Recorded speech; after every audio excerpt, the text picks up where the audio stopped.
बकरे सोचते हैं कि ये हमारा मालिक कितना रहम है, इसके अंदर कितना दयालु है और कितना मेहरबान है, हमारे लिए कितनी सुविधा दे रखी है।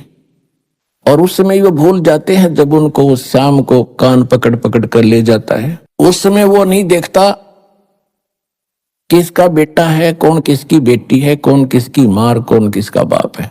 एक तरफ से मोटे मोटे छांट के और कड़च करवा देता है।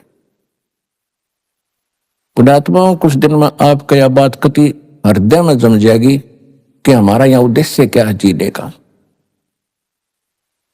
हम किस लिए पैर पीट रहे हैं, एक सेकंड का कोई विश्वास नहीं कब बिजली गिर जाए।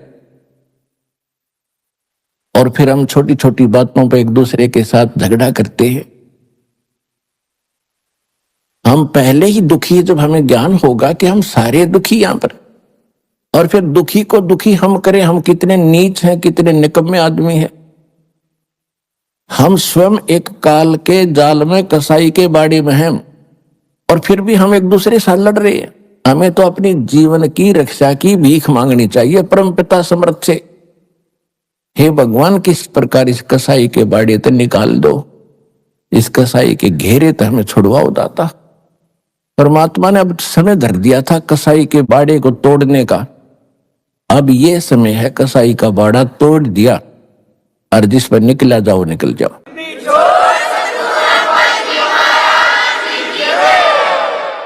उस समर्थ ने अब ये रास्ता खोल दिया आपका। और अब भी कोई आंख नीचे पड़ा रहेगा, उसके साथ बेवकूफ और मूर्ख नीचे राष्ट्रपति बन रहा हो किसी देश का। ये ज्ञान जब हृदय में समाओगा, क्योंकि समाएगा, क्योंकि हमने रामायण घोट रखी, महाभारत कंठस्थ याद कर रखे थे, उनके दादे परदादा के नाम घोट रहे थे, जिनकी कति जरूरत नहीं हमने, हम इसे मूर्ख थे। अब हमने अपने कुल को याद करना पड़ेगा।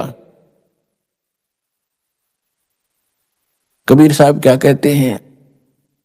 कबीर कुल खोए कुल होत है, कुल राखे कुल जाए, राम ने कुल कुल भेंट लो, सब कुल रहा समाए।